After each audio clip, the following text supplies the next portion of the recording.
the king of dwarves and giants, lion men, elephants versus dragons. Find out how to use all of these in your RPG campaigns.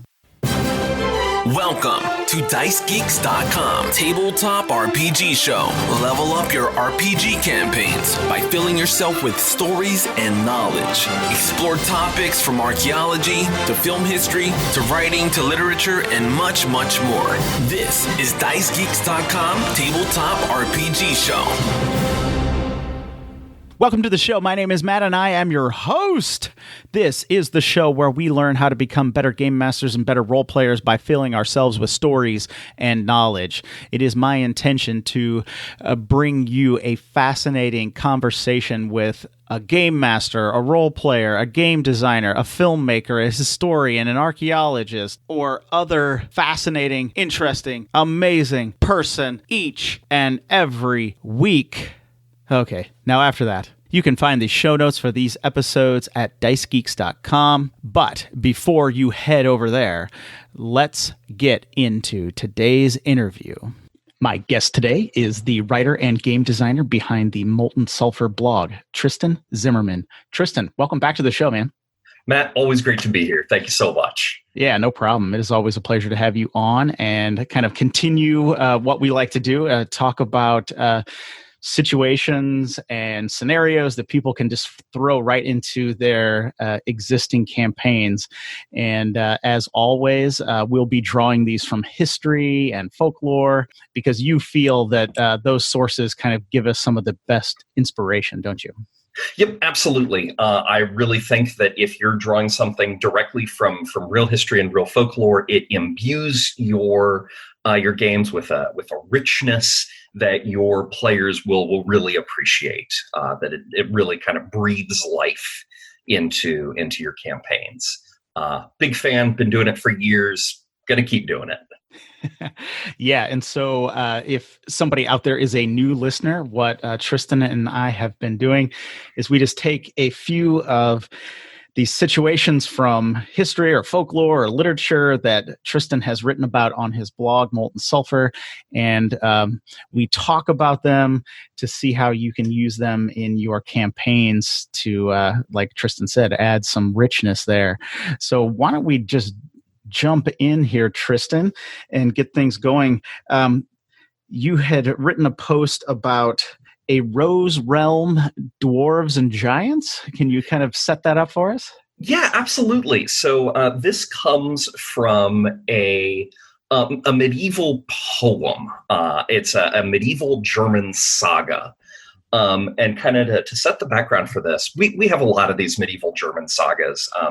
Couple recordings back, we talked about the Volsunga saga, which is admittedly Icelandic, but it comes from the same thing. Like this is very much an established genre in the Middle Ages of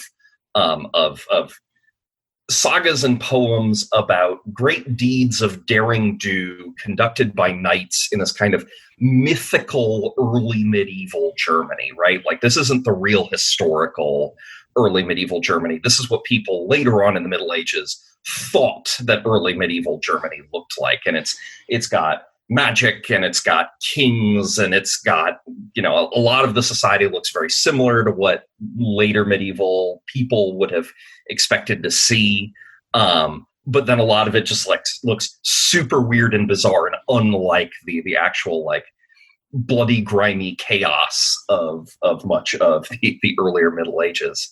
So we have a whole bunch of these poems, and the Lauren poem, that's Laurin, not En. I feel like that's a distinction worth making. I'm honestly not entirely sure why. The Lauren poem is a pretty boilerplate standard poem. Like once you've read a few of these things, you can predict oh yes, here's another knight. Oh, what do you know? He's the best knight in the world. And, he can take on 100 men. And, oh, you mean he's going to go on a series of adventures? What a shocker. Oh, is he going to have a bunch of friends who are also knights, but not as good as him, who join him on this adventure? Amazing. But what's really different about the Lauren poem, what's really fun, is it has this really wild antagonist and this really wild setting the antagonist is this guy named Laurent, and Laurent is a dwarf. He is a dwarf not like Peter Dinklage. He is a dwarf like Gimli.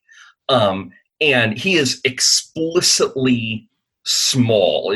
Dwarves in these poems kind of vary in what they look like and how they're described. But this guy really does look like your kind of your Tolkien or your Dungeons and Dragons dwarf. And he is the king. Laurent is the king of dwarves and of giants. And he lives in this region of the Alps that today straddles the boundary between Italy and Austria, called the Tyrol. And the Tyrol is this kind of wild, beautiful, rugged area. But Laurent's living up in the Tyrol, and he's ruling over all these dwarves and all these giants. But it's not like Hall of the Mountain King, underground Mines of Moria, Halls of Thorbarden sort of thing. Instead, it's like this Arcadian idyll.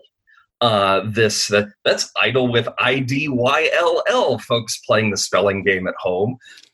It's this fanciful land of beautiful glades and parks and lawns, and all of the buildings, the places where the dwarves live, are in fact underground, but they're underground so as not to interrupt the beautiful landscape. And there are all these kind of hidden castles built into the insides of hills, so that the beautiful landscape and all its woodland creatures and its birds and its fountains and its carefully manicured Arcadian beauty is uninterrupted. And Laurent, the king, the dwarven king, his pride and joy in this beautiful setting of his, this wonderful kingdom, is a rose garden. And he has this hidden secret rose garden that our hero, Dietrich, the least interesting part of this story, he has a beef with King Laurent because inevitable, boring German poetry reasons. And so in order to draw out King Laurent, Dietrich travels to the Tyrol and finds the secret rose garden to mess with it, knowing that if he messes with this beautiful rose garden, which is surrounded by like these arches and gates, and there's a red thread that goes around the garden to like clearly demarcate, like, oh, if you step over this thread, it's going to go badly for you. And this does, in fact, summon Laurent, who's just really cross with Dietrich. And this is kind of our first major encounter with Laurent at this point in the poem. And Laurent, by this point, we know relatively little about him. We know he has a cap that he can put on that turns him invisible, and he likes to fight while invisible and do things while invisible because he's very, for the exact same reason that anybody in any Dungeons and Dragons game ever casts greater invisibility on the fighter. Like, that's why Laurent casts invisibility on himself. And as he arrives, Laurent is described in this way that's just so different from the way we are accustomed to thinking about high fantasy dwarves that I think is amazing. He's ruling over this sylvan realm, so of course he isn't described in a way you might expect. He's described using imagery associated with hunters. His horse bounds like a greyhound. His armor is decorated in hunting scenes. And everything about him recalls these like courtly ideals of the hunt, which I just think is really cool. And also playing into this same thing, he's pagan, and all of his subjects are pagan. And this is really relevant in this setting because, of course, this is a medieval Christian world. The author is Christian, all the audience is Christian, probably most people in the audience, many people in the audience have never met someone who isn't Christian, because Jews have as little interaction with the Christian population as possible, for good reason. And like it's a very Christian world, but because it's set, this adventure is set back in this folkloric past. Well, of course, these wild people, the dwarves and the giants who live in the high Alps of the Tyrol and maintain this kingdom that looks like something out of Greek mythology, right? It looks like the Elysian fields. Well, of course, they're pagans, and I think that's super interesting. And you have, the giants living in the forest and the dwarves living under the mountains. Anyway, so getting back to Laurent and why he's just such a cool antagonist. He brings these 2 hunting greyhounds with him to war. He wears this belt that gives him the strength of 12 men. He has unpierceable armor. He has these birds on his crown that really sing. And he's a great warrior, right? Like, just like Dietrich, everybody in this story is the greatest warrior to ever go to war and blah, blah, blah. But he's really smart. Laurent, when he realizes that he can't face Dietrich, Laurent turns and runs. He puts his cap back on, and he just skedaddles out of there. And Dietrich has to find Laurent's castle, which is hidden under a hill, and track him there. And when Dietrich shows up, Laurent says, "Aha, I am smart, and frankly, a lot smarter than Dietrich," who, being the epitome of German chivalric ideal, like, intelligence really ain't something super important here. And so Laurent starts trying to turn the various members of Dietrich's party against one another by saying, like, "Oh, well, of course, come into my hall, be welcome in my hall. Hey, you over there, random retainer number 5, like, what is your greatest heart's desire? Like, I'm just saying, if you were to turn against Dietrich, like, I could offer it because I'm fabulously wealthy. I have these great piles of gold under the mountain." And one thing that Laurent does in order to kind of defang this group of adventurers that he has invited into his home is he casts a spell on them that turns them invisible to each other. Not invisible. They just can't see one another. And if I'm remembering the details of the story right, they also can't see themselves. So, like, if you look down, you don't see your body, you see nothing. And when you look to your left and your right to look at, these 2 friends that you brought with you on this adventure, you don't see anybody. You can hear them. If they're sitting at Laurent's table and they're eating food, like, you can see the food disappear, but you can't see them. And later on, when Dietrich is getting up to trouble, right, like he's being a bad guest, Laurent goes ahead and kind of steps up. I guess, come to think of it, it's not Laurent who's casting the spell. He has a court wizard that he gets to do it for him. But Laurent kind of steps up the spell such that to these people that he has invited into his home, everyone is invisible. Themselves, their friends, and everybody in Laurent's hall. And what's really great about this is it plays into the idea of the guest-host relationship, which is very important in this period, right? If you are a guest under somebody's roof, they have obligations to you, and you have obligations to them. You cannot rob your host, and hosts cannot rob their guests. You can't kill your host, and hosts can't kill their guests.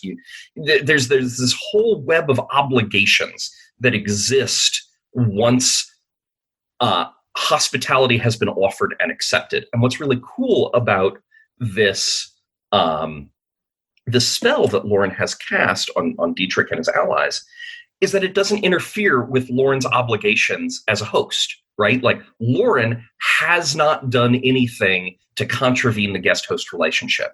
Yeah, you're invisible to yourself and your allies are invisible, but you can still eat, right? I can still feed you.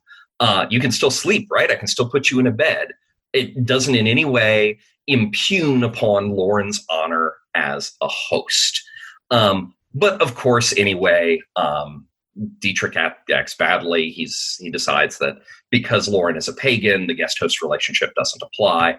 And, kills Lauren, slaughters his way through a gazillion dwarves and giants, rescues the princess, and gets out of there. Have I expressed before that I don't find Dietrich particularly interesting, but Lauren is A+ terrific. And yeah, it's just Lauren is a really interesting template for kind of a high fantasy game because he's pretty different probably from the dwarves and giants that your players have come to expect, particularly with this kind of Arcadian or Sylvan aesthetic that he has going on. That's really cool. I really dig this spell that he has the court wizard cast. I think that is a terrific puzzle, really, right? Like if your PCs are rolling up into somebody's castle and they mean to do them harm, like boom, here's a spell, you're ensorcelled. That is a puzzle that the PCs have to figure out. How can we do what we need to do when we're not really sure where each other is? When, if you go with the kind of stepped up version of it where everyone is invisible to you, but yet you are still completely visible to the outside world. You and the rest of your party members could like be alone in your chambers and be like, all right, here's how we're going to get this guy. But actually there's just somebody standing in the room with you and you can't see them and they can see you and hear you just fine. And yeah, I just think this whole Lauren story, that the variations on the Tolkien-esque dwarf realm and all that good stuff, I just think is a lot of fun. I really think that this is something, honestly, I use the phrase on this podcast a lot, to file the serial numbers off. You don't even have to file the serial numbers off of this one, right? Like the odds that anybody in your group is familiar with the Lauren poem is real low. Like, yeah, man, just use it straight. Like, just take this poem and be like, all right, guys, guess where we're going this Tuesday night? Like, there's this dude named Lauren, and you don't like him. He's a dwarf. He's the king of dwarves and giants. Go. And remember, he has a giant pile of treasure that, you can try to steal from him, or if you overthrow him, maybe you get the giant pile of treasure. I think it's terrific gaming material. Yeah, well, I mean, I think you're absolutely right. It's as we mentioned before, when we touch on some of these kind of medieval or early medieval sources, you don't have to change anything. Yeah, just roll with it. Yeah, you just work them in. If they're going to a castle, just make it Lauren's castle, or or they stumble across a garden or something like that. I mean, you can just work it right in. Yeah. And I mean, obviously there's a lot there as well, that a number of different things that people can take and experiment with. I think you're right on talking about the invisibility spell. That idea, give the party kind of a conundrum to kind of figure out there. And then I really liked the idea that the castles and the buildings are just built into the hills, and they're concealed, and you can't really tell that there might be a huge castle next to you, but it's just built into the hillside, and it looks like, this undisturbed forest. Yeah, you really have to know, or watch somebody else. There's a little golden bell outside each hidden entrance, and you ring the little golden bell, and that alerts the people inside, like, hey, go ahead, open up the secret door, or poke your head out and be like, hey, who are you? What do you want? Why are you ringing my doorbell? And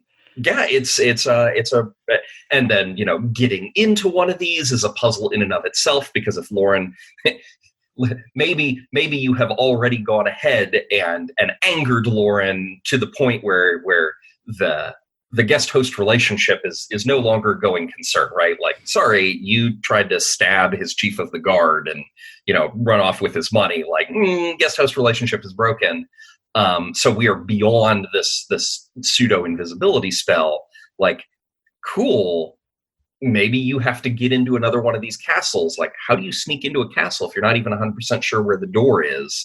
And and every bird and wild creature may be a spy in this beautiful forest or meadow, a spy for King Laurent.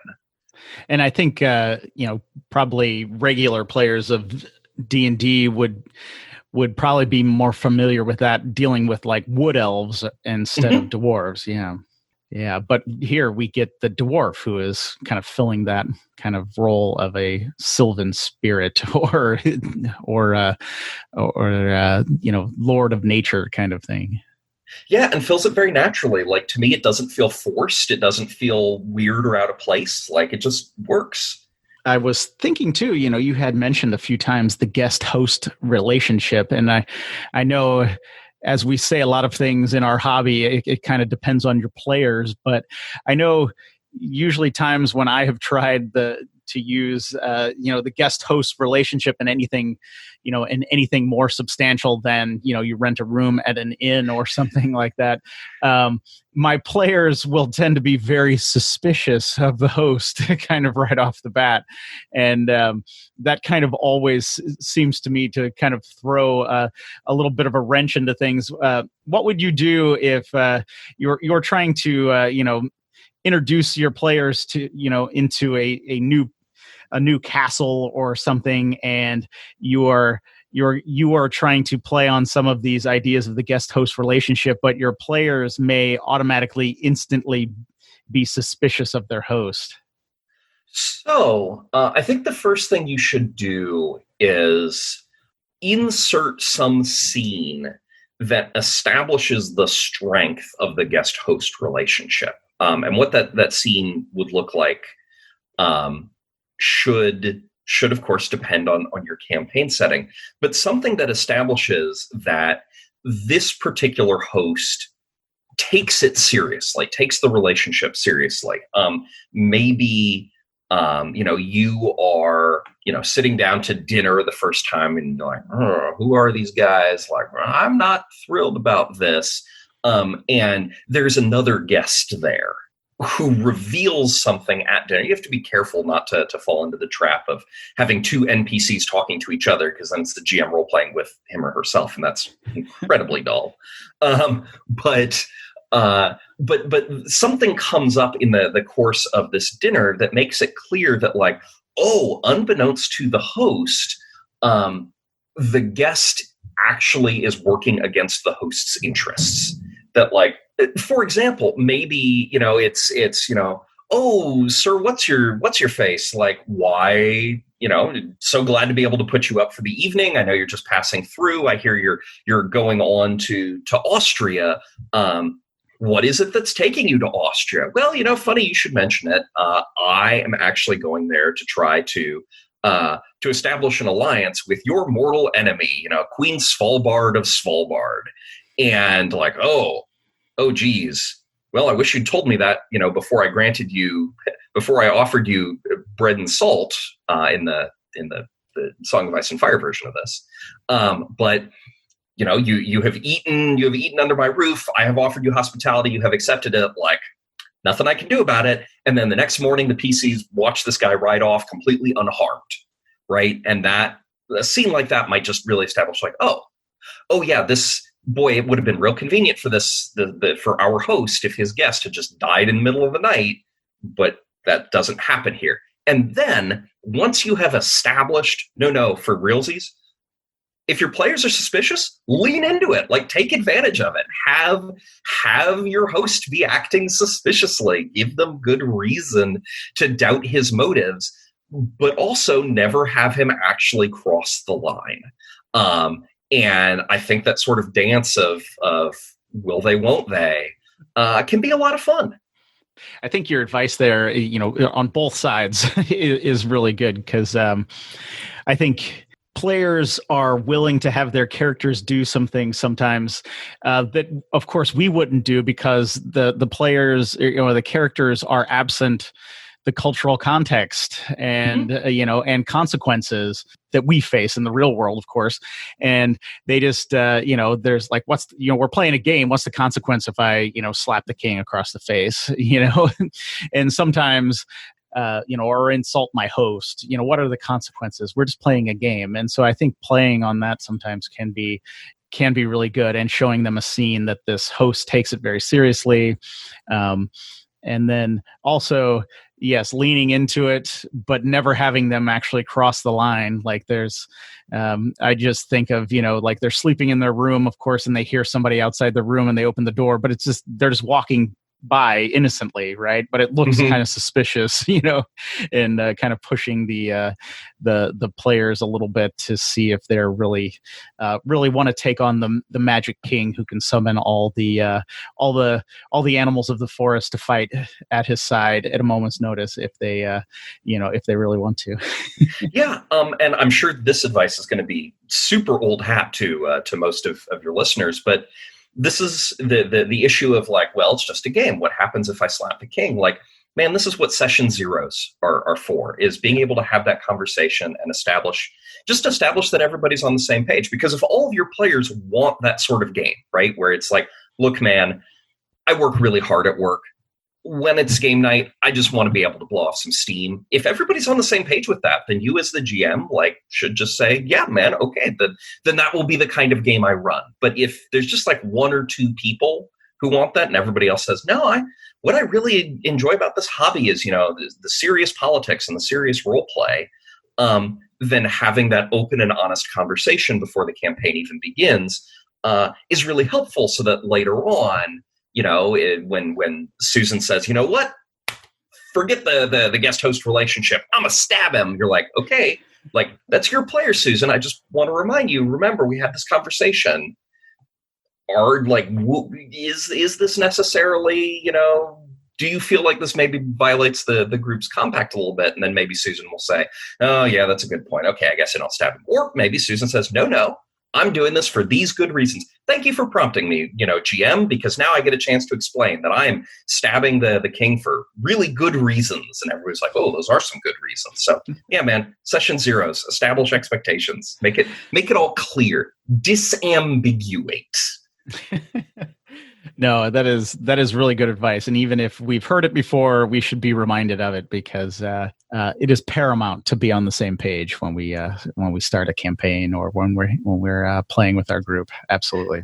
Yeah, I'm running a session zero next week, and I've run a session zero with these very same players before, but I'm still going to start off with the exact same questions that I always ask. Like, okay, for this campaign, how are we feeling about character death? The standard session zero questions, because you always got to ask. And I wish I would have thought of like session zeros when I was when I was a teenager, or because I didn't do that, and it led to some problems sometimes. Yeah, and then there's miscommunication. Yeah, absolutely. All right. Well, we have kind of covered Laurent and this situation here. I think there is a lot of different pieces that people can take. Like we said, you could just run it straight up, just throw it right into your game, or you can take some certain pieces that you like and put them into your session or your campaign as needed. But we were going to move on to another topic, the Turo Lion Men. Can you set that up for us? Sure. So the Turo people, the Turo homeland, is in inland Tanzania. It's a region that's kind of hilly. It's got a lot of thickets. It's got a lot of marshes. It's generally not inhospitable, because the Turo have lived there for centuries just fine, thank you very much. But it's certainly not like the ideal territory for humans to live. And the Turo are living in a place where there are lions. And hey, when humans and lions live side by side, every so often somebody's going to get eaten, right? Like, those are the rules, guys. But there's a problem with that, which is that for the Turo, being killed by an animal is an unclean way to die. It is not good to be killed by an animal. It is spiritually unclean, to the point where the corpse of someone who was killed by an animal actually can't be buried in the traditional way. They have to be buried off in the bush. And to give some context for like how bad that is, you know who else gets buried in the bush by the Turo? witches. So like bad news bears to get eaten by an animal. And actually, as a tangent, this is an idea that you see with some regularity in different cultures around the world, that the natural order of things is for humans to kill animals, and when animals kill humans, that is disordered. That is not the way things are supposed to be. My favorite example of this is the Yanomamo people of highland Venezuela, who adamantly believe that jaguars are people. And the reason for that is the jaguar is the only animal in the rainforest that hunts people. Not just kills people, because like there's lots of snakes and stuff, but hunts people. And animals don't hunt people. That's not how this works. People hunt people. And so if jaguars are hunting people, that means jaguars are people. Full stop. That's just how it works. Anyway, back to the Turo. I think the Yanomamo example is just really interesting. Back to the Turo. So you have this environment, you have this society where it is bad to be killed by a lion, but there are lions. And as a consequence, if someone is killed by a lion, the last thing any of the deceased person's relatives want is to admit that this was a lion, right? Because that's bad. Then that means we have to bury grandma in the bush. And Jesus, nobody wants that. So as a consequence, this belief has developed that kind of serves as a scapegoat or a pressure release valve, which is this belief in these people called Mbojo. And Mbojo are lion men. Mbojo are people who turn into lions. And maybe they turn themselves into lions, kind of like Western lycanthropes. Maybe they need a witch who turns them into a lion. But the point is, they are people who sometimes are in the form of lions. And you can hire them. They are killers for hire, so the popular belief goes. And there's one clan in particular that kind of everybody acknowledges. Like, this clan, that's the clan that produces Mbojo. Like, not everybody you meet from there is a Mbojo, but if you want a Mbojo, you go talk to this clan. And I should say, by the way, that all this information comes from some ethnographic field work from the years 1959 and 1960. I was not able to determine whether this belief is still popular among the Turo.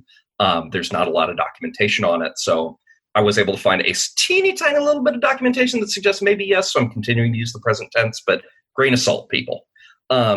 Anyway, so the belief is if you need somebody killed, you can go to this relevant clan and say, hey, I need a Mbojo.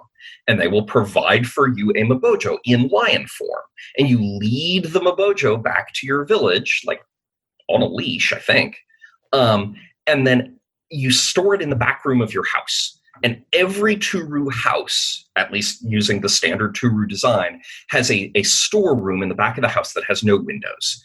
So nobody who's not part of the family ever sees the inside of that room.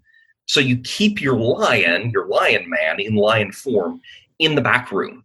And eventually, when the opportunity is right, you let him out and you say, that's the person I need you to kill. Go forth and do great things. And the Mbojo kills that person and then returns back to his village.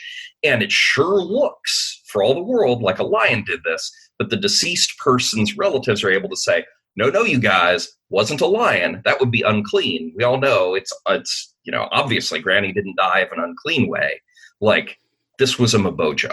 Now, there is a complication to this. The complication is that once a Mbojo is hired, he must kill. It's non-negotiable. And if you take too long trying to draw your target out into the open, or God forbid, maybe you get back to your village and you find out that your target has gone on a trip while you were out, the Mbojo is going to kill somebody. Doesn't really care who, but if you dally too long, somebody other than your target is going to die. And it might be you, because, boy, you're sure awfully convenient. And as that Mbojo gets, needier and needier about needing to kill, like, might be you who gets got.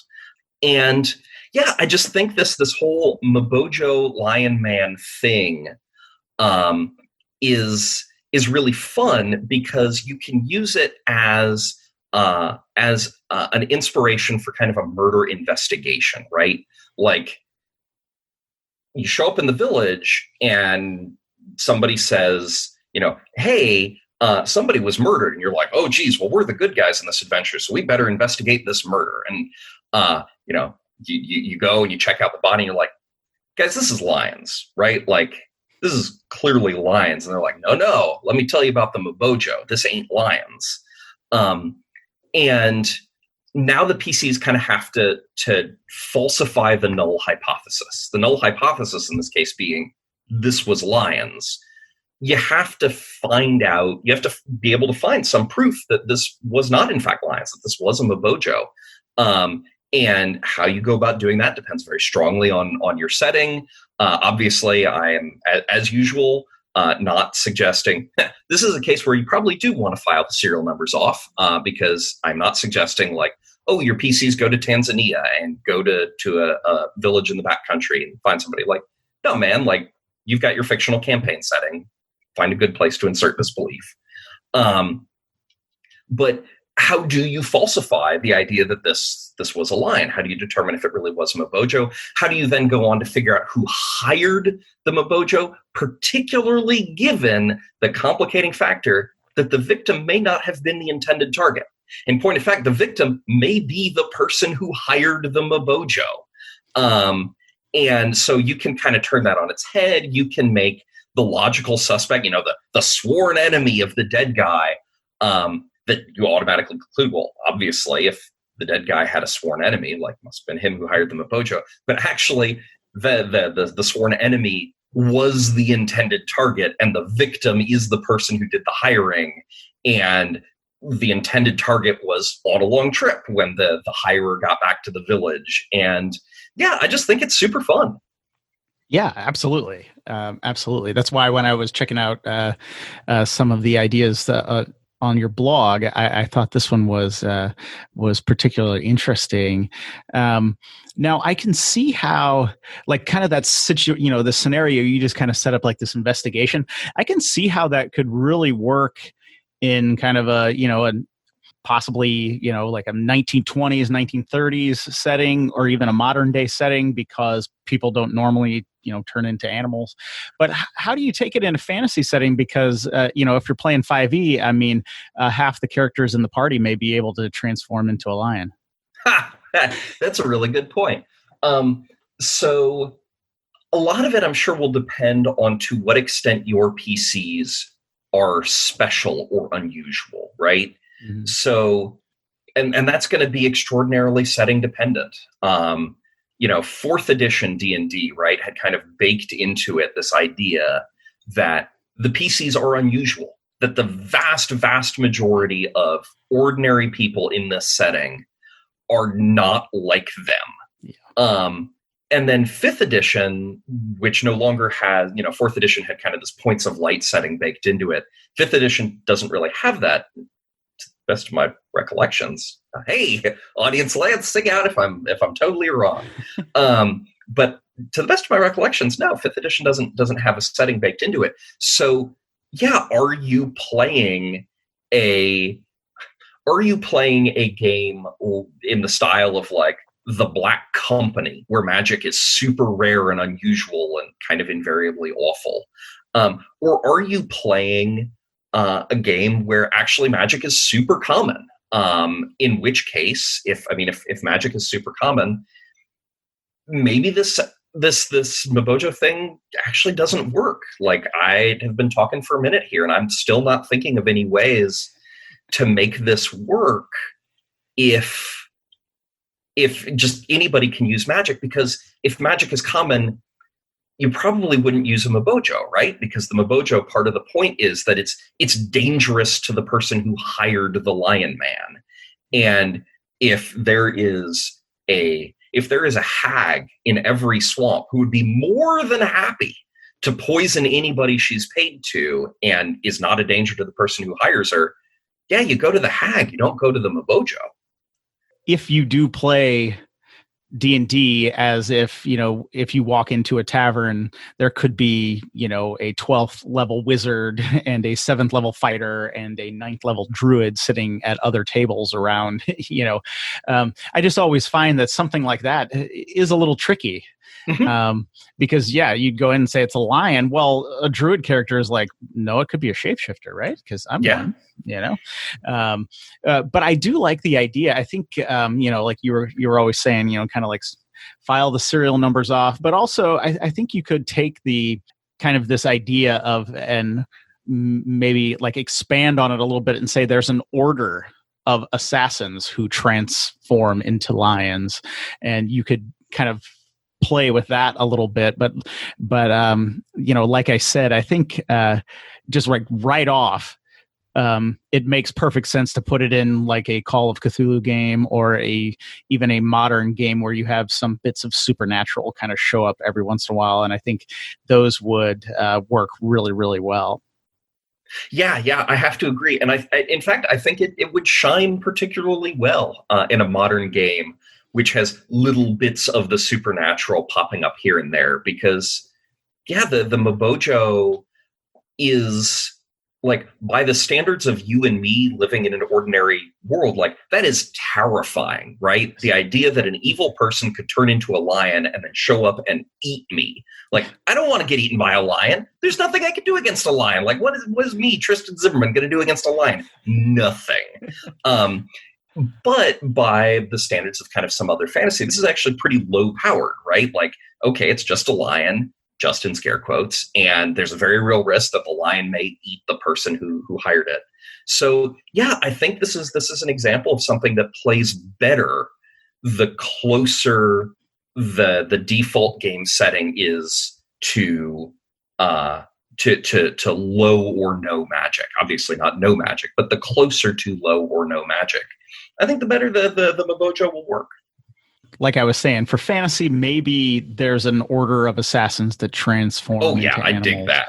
Yeah, and that you could there's been a number of killings, and you're like, oh no, it's probably these guys. How do we take them out? Because they're not only can they transform into lions, they probably have invisibility spells and other things as well, and and they're great warriors and stuff. So that could be extra complications, but yeah, I think that is sometimes an issue that we run into sometimes with with a fantasy world where that creating water on your journey to the next town is just like a normal kind of occurrence, right? That you can just you don't even have to stop at a stream or something like that. There's just so much magic in the world that if you have certain types of situations, that it becomes almost hard, to really make those kind of stand out. But I really like your investigation kind of idea. Even I guess even like a Victorian setting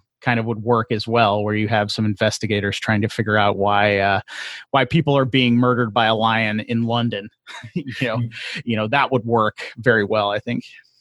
Yeah, I think that would be a huge amount of fun. You got the Sherlock Holmes quote, in London, when you hear the hoofbeats, think horses, not zebras. Like, well, great, Mr. Holmes. Like, what do you think when you see a lion attack? Like, oh, think house cat? No, this is not a house cat, Mr. Holmes. Like, yeah, man, I'd totally play in that game. Yeah, no kidding. I would play that one as well. Yeah, because you could play with a lot of things, right? I mean, the person, it could just be a person who walks into a room, but then the person was killed by a lion, and a person left the room, right? And that would really throw a mystery at Sherlock, hopefully. All right. Well, we covered that one quite a bit. I think we had another one here that we were talking about, and so why don't you set up for us the eternal war between elephants and dragons? All right. So you got this first century AD Roman guy, Pliny the Elder. I've also heard it pronounced Pliny. I genuinely don't know which is correct. as an aside, like, you have Latin the way the Romans pronounced it, you have Latin the way we pronounce it in the English-speaking world. Like, man, who knows? Yeah. Okay, it's knowable. Anyway, so Pliny the Elder, he's an author, he's a natural philosopher, he's a military officer, he's a senior imperial official, and Pliny just wrote about everything, like everything under the sun. Like, Pliny's got something on it, and for our purposes today, he has this book called Naturalis Historia, which is an encyclopedia about the natural world. Like, what do we as Romans know about the natural world? Well, hey, here it is, all in one book, just for you. And according to Pliny, in India, there are elephants, which we know to be true, like, well done, Pliny. There are dragons, which we know to be less true, so kind of a swing and a miss there, Pliny. And they hate each other. And they are, whenever they encounter one another, they fight. And the distinguishing thing about what happens when an elephant and a dragon fights is they both kill each other. There is no winner. Both animals die. And he devotes considerable ink to describing, like, the way in which they fight, right? Like, the dragon will leap down out of a tree upon the elephant and wrap his tail around the elephant's feet and, like, shove his like, try to eat the elephant's eyes. And the elephant, meanwhile, is trying to, like, smash its side against rocks and big trees to smash or rub off the dragon. And what inevitably happens, according to Pliny, is eventually the elephant succumbs and the elephant falls over. And that is a problem for the dragon, because elephants, as you, the listener at home, may be aware, elephants are what we in the business like to call very big. And as a consequence, when they fall over, they crush whatever is on them, and the dragon is crushed to death and perishes. Another interesting reason why they fight, that Pliny just sort of throws in there as a bonus, is not just that they hate each other, but also that the blood of an elephant is very cold. For those of you listening at home, the blood of the elephant is not very cold. Please do not bleed elephants to try to experience their cold blood. But during the heat of the summer, the dragon, in an effort to slake its thirst and to cool itself down, will hide under the surface of a river. And when an elephant comes down to drink from the river, the dragon comes up and, like, drinks all of the elephant's wonderful cold blood. And because the dragon is just so big, it can. But then the elephant dies because it doesn't have any blood left in it. And it falls over. And the dragon is just so intoxicated with all of this cold blood that it has just drunk that it doesn't get out of the way. And the elephant falls over on the dragon and crushes it again. And yeah, it's just, like, again, he goes into remarkable detail about this eternal war between elephants and dragons. And I just think it's delightful. Yeah, absolutely. So if somebody's running 5e tonight, how do they throw in the war between the elephants and the dragons? So the easy way to do it is you're traveling from point A to point B, right? Like, of course you are. It's Dungeons and Dragons. And you're doing it on elephant back. Why are you doing it on elephant back? Because elephants are awesome. Obviously, that's the reason why you are being carried by an elephant from point A to point B. But oh no, as you are going through the forest on the back of your awesome elephant, a dragon, probably given D&D sizes of dragons, probably a young dragon, leaps down from a tree atop the elephant and begins twining around the elephant and biting at its eyes. And the PCs, if you want, you can let them roll nature. It's called nature in 5e, right? If you want, you can have the PCs roll nature to try to determine, like, oh wait, I remember this. Like, it's not Pliny the Elder because we're in a fictional universe. It's Yipple the Elder says that elephants and dragons hate each other. And oh no, if we're still on this elephant when the dragon kills it, the elephant's going to fall over and it will crush us to death too. So, if they know that, maybe the PCs want to leap off and run away, or maybe they want to fight the dragon, or if they don't know it, then it can be a real big surprise. And nonetheless, they still have to make difficult decisions like, okay, the dragon doesn't seem very interested in us. Do we want to try to save our elephant? Do we want to fight the dragon? Do we want to say, this feels like an elephant problem, not a player character problem, and get the heck out of there? Yeah, that's the easy way. It's just you're riding on an elephant, and then there is a dragon. Oh no! Yeah, absolutely. One of my thoughts too, when I first started thinking about this, I was just like, well, and you mentioned it that kind of in normal Dungeons and Dragons, the dragons would be so big and powerful and intelligent that a normal elephant wouldn't last a second or so against them. So I was thinking maybe instead of just a normal elephant, you could introduce an Oliphant or some gigantic fantasy version of the elephant to take on a D&D dragon. Yeah, absolutely. Your PCs are riding one of the Oliphants from the Lord of the Rings movies, from point A to point B, and oh no, now there is a big adult dragon. Like that is feeling increasingly like an Oliphant problem, not a us the player characters problem to me. But and like when I was checking through your blog, I just thought this one was just kind of funny and kind of interesting. But just as an exercise, how would you use it in a non-fantasy setting? I mean, obviously there's dragons, but is there some way we can have two eternal warring creatures in some other setting or something? So it depends.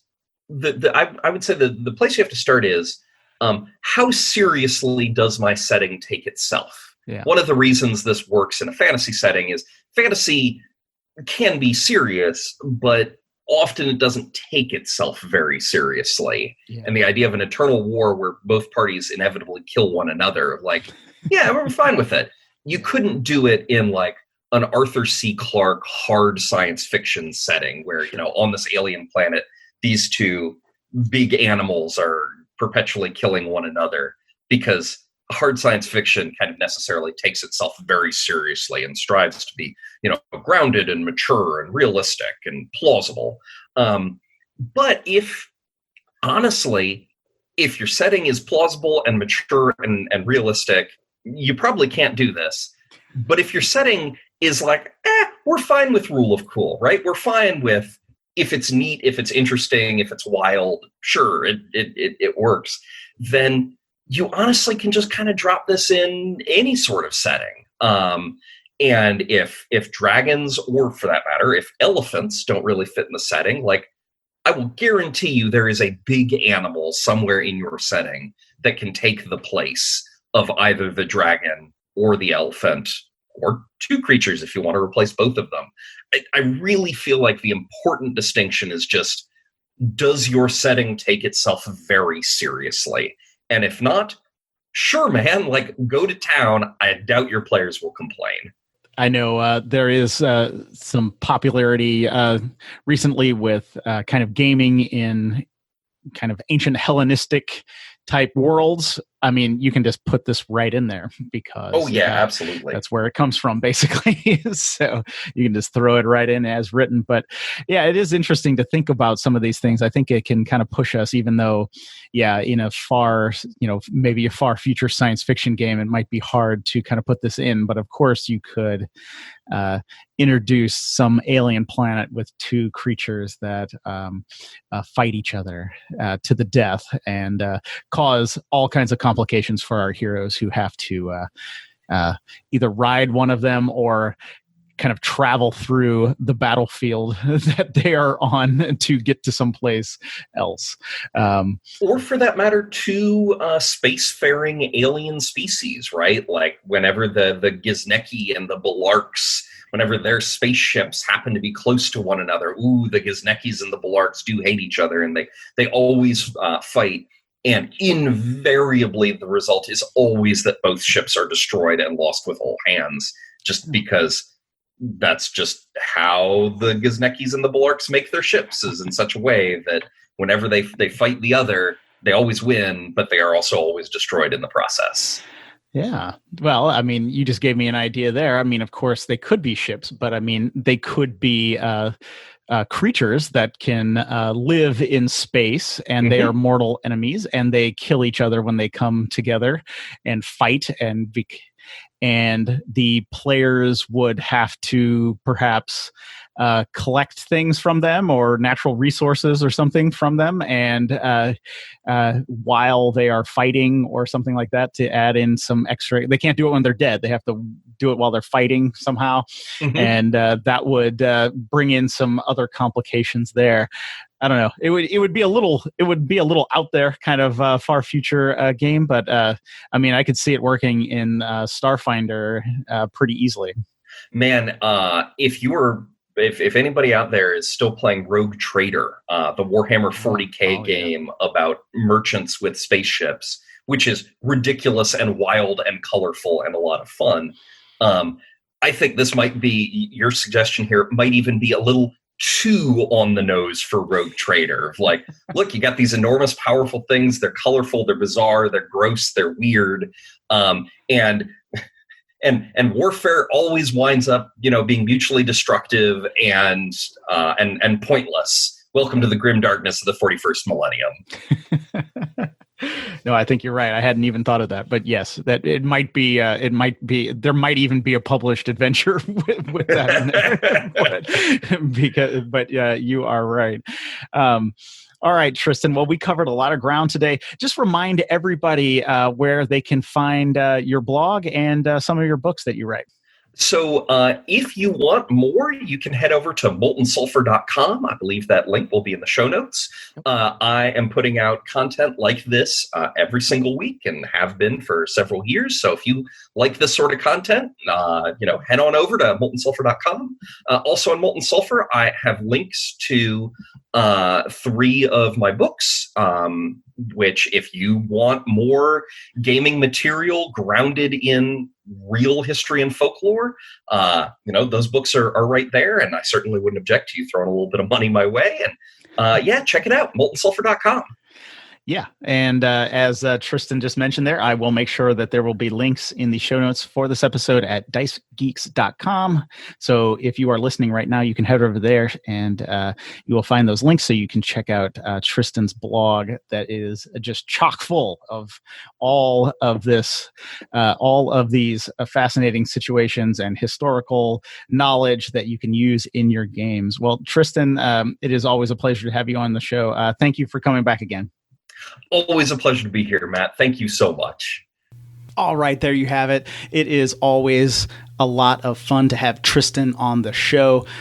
And as always, in the show notes for this episode at dicegeeks.com, you will find links to his website and his RPG books. You want to check those out.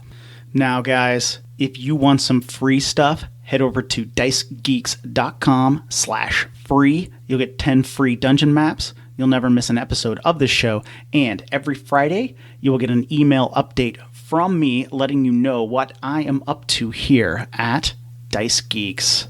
As I've been mentioning here at the end of the show always, it seems like I really need your help to keep this show going. If you would like to support this show in some way, you can subscribe, rate, or review it wherever you are listening right now. Those things only take you a few seconds, and they help the show out immensely. Now, if you are in a position to support the show financially, I would greatly appreciate that. You can head over to patreon.com/dicegeeks and learn more there. All right, guys. Well, we have another show in the books. I thank you so much for listening. And next Wednesday, I will have another interview for you full of gaming tips and tricks and information that will help you take your RPG campaigns to the next level. So, until then, keep gaming.